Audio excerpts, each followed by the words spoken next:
The Senate Local Government Housing Committee will come to order. Ms. Alonzaro, please call the vote. Senators Baisley, Present. Ball, Lindstedt, Liston, Rich, Here. Snyder. Here. Mr. Chair. Good morning and welcome to Senate Local Government Housing. We have two bills this morning, House Bill 1300 and Senate Bill 157. And we'll start with House Bill 1300 with our Senator Kipp. Senator Kipp, tell us about 1300. Thank you. Thank you, Mr. Chair and members of the committee for hearing this bill today. Colorado is facing two crises that are deeply connected: a shortage of affordable housing and the rising cost of healthcare. Research consistently shows that stable housing is one of the strongest determinants of health outcomes. People who lack stable housing have higher rates of chronic disease, worse mental health outcomes, and rely more heavily on emergency services, the very services our health districts are designed to provide. HB 26-1300 recognizes that connection and puts it into action. This bill allows health service districts, which already serve our communities through hospitals, clinics, and emergency care, to add affordable housing to their service plans without triggering a lengthy material modification process, as long as the district's board affirmatively votes to do so. Importantly, this is entirely opt-in. No district is required to take on housing services, and this is about expanding what's possible for districts that see housing as a part of their mission to improve health outcomes and giving them a straightforward path to act on that. This is a practical, locally driven solution. Health districts know their communities. They know when their patients are cycling through emergency rooms because they don't have a stable place to recover. They know when workforce housing shortages are making it impossible to recruit and retrain the nurses and paramedics their communities depend on. This bill gives those districts one more tool to address root causes, not just symptoms. So I ask for your yes vote.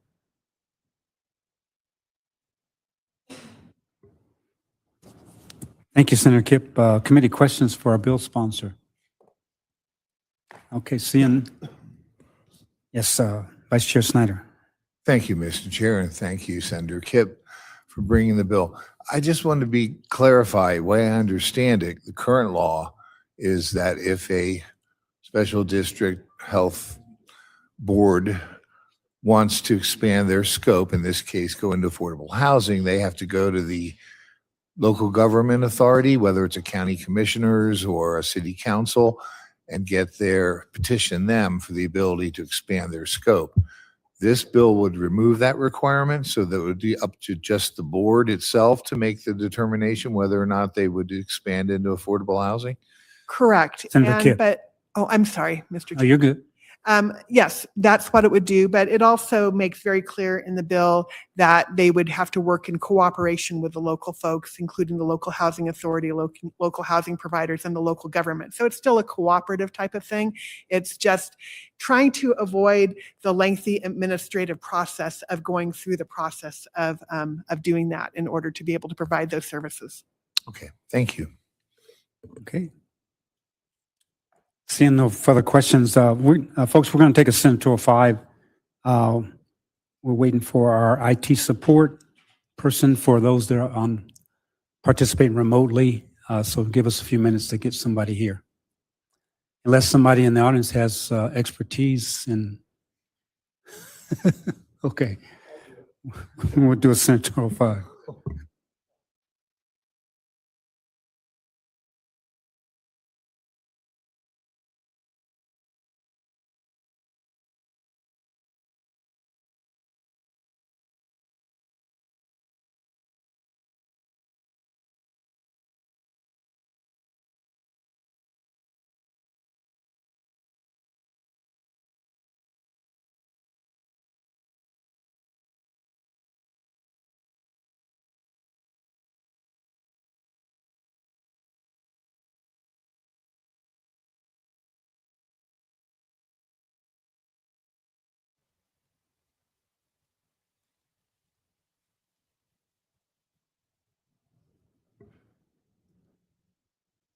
Ms. Gonzalez, you all set? Okay. Thank you for helping us out here. We're going to do, the first panel is going to be those that are against. So in person, Ms. Staples, please come up and join us. Ms. Wagner, please come up and join us. And then Ms. Gonzalez, if you'll pull up remote Amy Mitchell. Not there? Okay. All right, we'll just go with the two that we have. Ms. Staples, thanks for joining us. Thank you, Chair and members of the committee. My name is Bev Stables. I'm here on behalf of the Colorado Municipal League and our 270 municipal members. I am here today to testify in respectful opposition to House Bill 1300. At its core, our main concern with House Bill 1300 is around local control and the proper stewardship of taxpayer dollars. Colorado's municipalities strongly support affordable housing solutions. Our members live this challenge every day alongside our residents. But how we fund those solutions matters just as much as the outcomes that we seek. Health service districts are created with a clear voter-approved purpose to provide critical health services to their communities. Taxpayers agree to pay to fund these districts with the understanding that these dollars will be used specifically for healthcare needs. House Bill 1300 would allow those funds to be redirected toward affordable housing projects without obtaining approval from locally elected officials, which is a fundamental shift. When we ask residents to approve taxes, we are entering into a compact with them where we are saying, this is how your money will be used. If we later change that purpose without their consent, we do risk eroding public trust, not just in this one district, but in government broadly. And that trust is essential. Without it, future efforts to fund both healthcare and housing can become more difficult. Local governments are often are best positioned to balance competing priorities, coordinate land use, and ensure that housing investments align with broader community goals. Removing their role from this process undermines thoughtful planning and weakens accountability. As local governments, we absolutely welcome the opportunity to partner with health districts to fund affordable housing, and we believe there are mechanisms in place today to engage in that partnership. I want to be clear that this is not about opposing affordable housing, but rather it's about ensuring that funding decisions remain transparent, locally driven, and faithful to voter intent. Therefore, I urge you to oppose House Bill 1300. Thank you for your time and consideration. Thank you, Ms. Staples. Ms. Wagner, thanks for joining us. It's good morning still. Good morning, members of the Senate Local Government Committee. My name is Megan Wagner, and I'm here on behalf of the Special District Association to testify in opposition to House Bill 1300. To be clear, we are not opposed to affordable housing, but this bill does make a radical change to the established process for creating a special district and making changes to a service plan. A little bit of background on the formation of a special district under Title 32 is helpful here. Before a special district is formed, a service plan is carefully developed and must be approved by a municipality or county. A district court judge must approve the plan and set a date for the election. The plan is then presented to the voters with the proposed district, who must approve both the district's purpose and the use of the taxpayer dollars for those specific services. House Bill 1300 undermines that process. It would allow a health district board to independently engage in building affordable housing without seeking approval from the municipality or county, and without voter approval for the significant change in the use of taxpayer funds.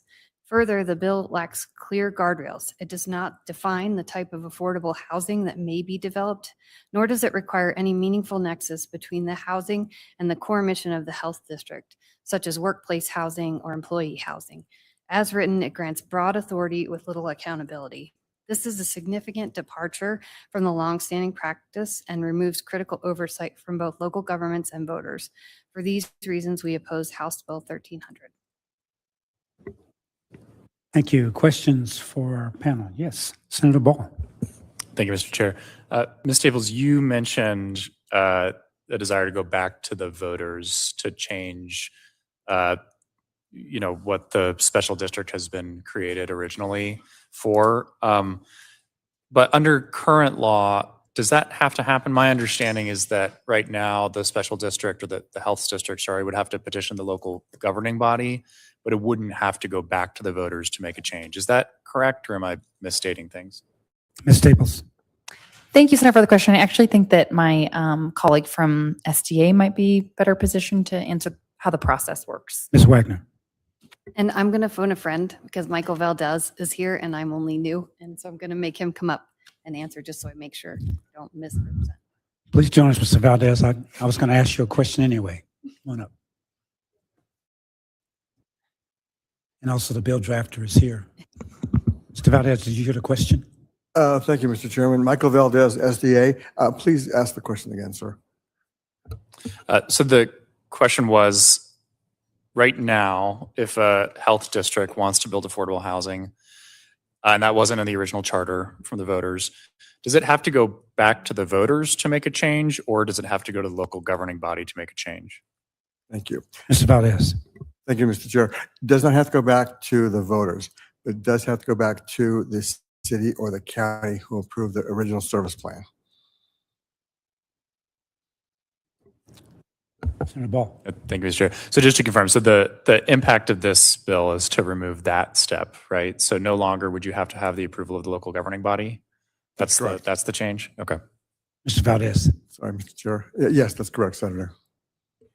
Thank you. Vice Chair Snyder. Thank you, Mr. Chair. And I guess for you, Mr. Valdez, you seem to be the answer man today.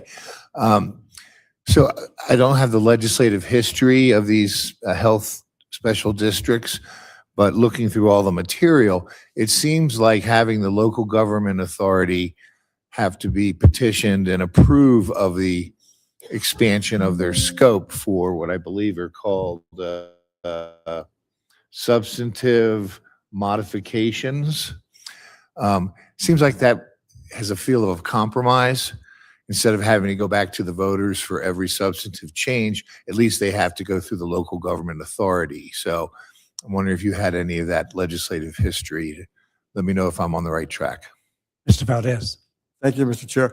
You could have written the history, sir, because that's exactly what that's designed to do. Not go all the way back to the voters, but give that governing body that made the initial okay on the service plan the power to say yes or no, because it's a material modification. That's what we're talking about in this circumstance.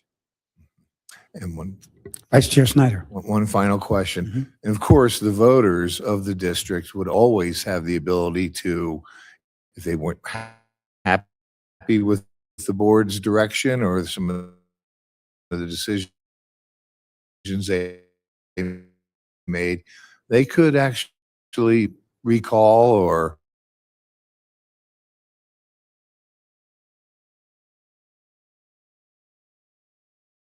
You were very helpful with me in when I was considering moving into a metro district, and we talked about that has to provide a service plan for those prospective owners.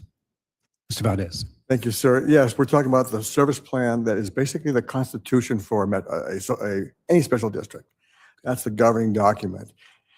And so if we're going to amend that, the process right now, as we've described and discussed, is that the district goes back to the city or the county and says, we want to make a big change here.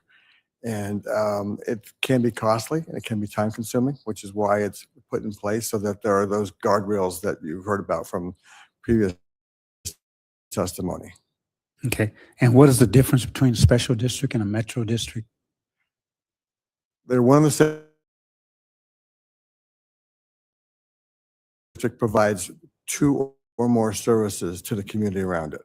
Okay. All righty. Thank you. Seeing no further questions, thank you for your time. And does Mr. Valdez need to sign that? No. Okay. Okay, we will go to those that are for this this legislation. Ms. Gonzalez, if you'll pull up Kathy Alderman, former representative and former mayor Jenny Arndt, and then Kinsley Halstead.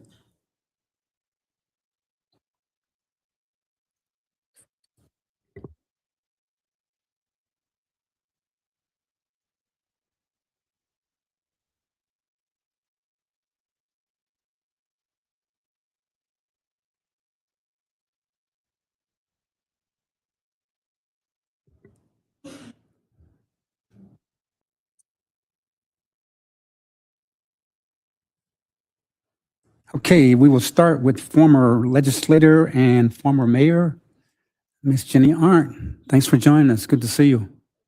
Hi, nice to see you guys. Thank you for allowing me to testify remotely on this bill.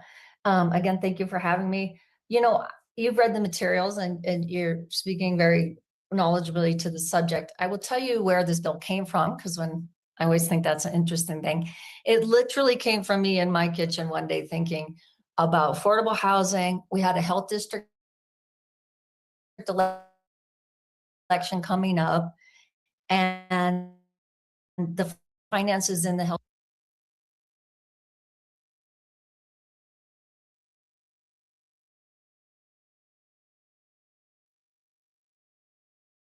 or a board vote of a duly elected body, Colorado building affordable housing is about zero. Their budgets just simply won't allow that. But to provide housing services or related programs, especially in case of an emergency, by the health district, if they so choose, seemed like a good idea. And really, until this bill kind of came up, I think health districts didn't really contemplate that they might have the power to do that, to go back for a material change to another elected board, which seems redundant to me, with no lots of local control. This bill allows, say there's a flood, a fire, a pandemic. You could, through a vote of your duly elected health board, direct some of that money, if you so choose, to supporting an emergency shelter in time of emergency, some housing assistance, some rental assistance. We know that housing is a precursor to health. The fact that they would be building an affordable housing project is really, if you just look at the health district's budgets across the board, you'll realize that is not a possibility. So this bill does do exactly what you've been talking about. It allows you to not have a material modification. You go to your own elected body to see if they would like to have that be permissible. What it doesn't do is cost any money. What it does do is add flexibility. The argument by one of the testifiers for local control absolutely remains in place in the system that we have by elected officials making the choices that are right. In this case, for the district where you tax people, it is not a dirty trick on the voters. It is the elected representatives choosing to donate some money at some point in time, if they so choose, especially in emergency circumstances, for a well-known and proven precursor to health. So that's the bill. That's where it came from. And thank you for letting me be here today. Thank you very much, Mayor/Representative. And Ms. Alderman. Thanks for joining us.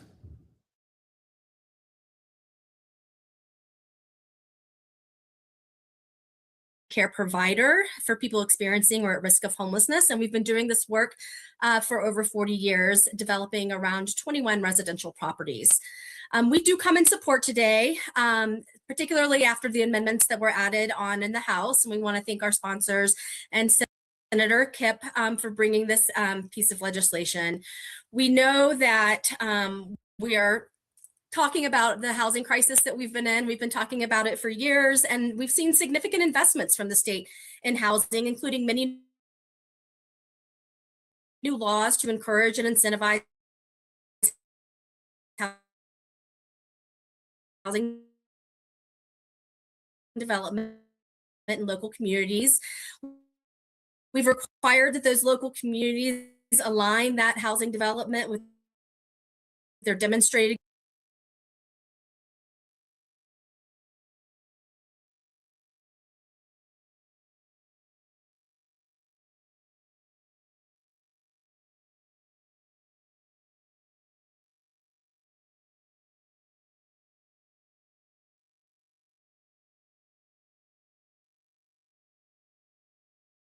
community needs as